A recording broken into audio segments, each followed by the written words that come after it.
Hello everybody. So we've got a guest here today. She's 6 months old and currently teething. I'm babysitting right now, but I thought I'd get this video out pretty just quick. She ate, so I should have like at least 10 to 15 minutes. So I get the question a lot about which one works quicker, the nebulizer, rectal syringe, or liposomal. Now keep in mind, whoa. Now keep in mind I did not mention like powder or pills because I do not think those are a very, well actually I left out acetyl, so okay, so we'll throw acetyl in there. Technically that is a pill because it does not come in like a pure powder form. Oh, someone spit up. 1 second.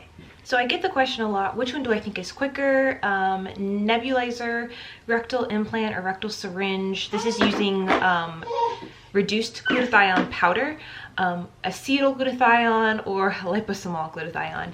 And this is actually a really hard question to answer because of course when I started out I was just using reduced glutathione powder. If you guys want to know, in like the hierarchy of glutathione, reduced glutathione is like the lowest of the low. So if you wanted creme de la creme, some people would say creme de la creme is IV, but there are some drawbacks to IV as far as blowing out some of your veins, overworking them anyways. And also people notice, or people generally don't notice that big of a change in their skin tone until about 40 IVs. That's what I've noticed. I've never done an IV, so take that with a grain of salt. But anyways, people would say IV is like the highest. Below IV we would do a liposomal, and oh, someone dropped her teether. Under IV would be liposomal, but I'm seeing lots of people say that once they switched from IV to liposomal, they actually like it better. I don't know if they were just tired of having to get IVs once a week. This was mostly people who use glutathione for medical reasons, not necessarily for skin lightening, so keep that in mind as well. So yeah, there's some who will say that liposomal and IV are neck and neck. Because I haven't tried IV, I can't speak on it, but so for me, the top of the hierarchy is liposomal. Underneath it, I would say acetyl, and then you have your reduced glutathione. And reduced glutathione comes in pills. I've taken reduced glutathione pills. You can get it in powdered form. I've never seen acetyl glutathione in powder. And by powder, I just mean like not encapsulated like in a pill form. It's always in a pill. So as far as between nebulizer and rectal syringe, I would go rectal syringe. I know lots of people get kind of freaked out about that because it's going in your butt, but that's just, yeah, if we're talking between the two, nebulizer and rectal, I would say probably rectal, only because my nebulizer took forever to nebulize. So if you got lucky and you bought a nebulizer that is quicker, because I've heard some people say their nebulizers take only 30 minutes, 25 minutes. If you have one that nebulizes quickly, then that might be your favorite. But if you don't, and you don't have the time to sit down for 40 to 50 minutes to do a treatment, then rectal might be your best friend. But there are drawbacks to rectal. Number one, it kind of makes your stomach a little bloated. Number two, it makes you have to go to the bathroom. Whether you can only keep it in for 15 minutes or you can go for a full 60 minutes. Either way, you're going to be going to the bathroom. So if you're doing 2 to 3 rectal implants a day, like, keep that in mind.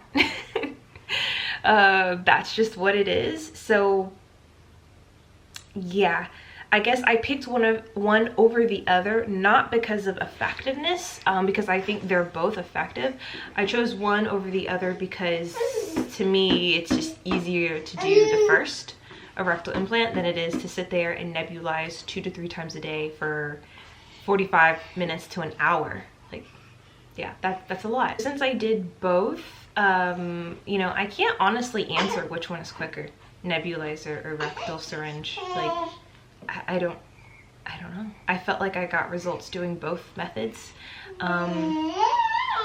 Using reduced glutathione, even though it's like the entry level glutathione, so it's like, you know, it's the cheapest and It's not as potent as liposomal or acetyl or an IV. It's great for if you're on a budget. So generally that's why people use it, because they can work it into their budget, which it's still an investment. So even if you do reduce glutathione powder, which you'll have to buy the powder if you're doing the rectal implant or if you're doing the nebulizer, like it's still kind of an investment, but not as large of an investment as doing the liposomal. For me, I love doing the liquid liposomal. Like at this point in my journey, I will continue doing that, and I probably won't mess with any of the other avenues anymore, even though I've tried them. That's just my hands down best. I also want to do like a skin check, because we haven't really showed my skin in different lighting, and it's not good when you only show it on camera. And it's not good when you only show your skin in like one certain lighting, especially when it's on film, because things on film are not what they look like in real life. So after I'm done babysitting, usually her mom should be back within the next 25 minutes.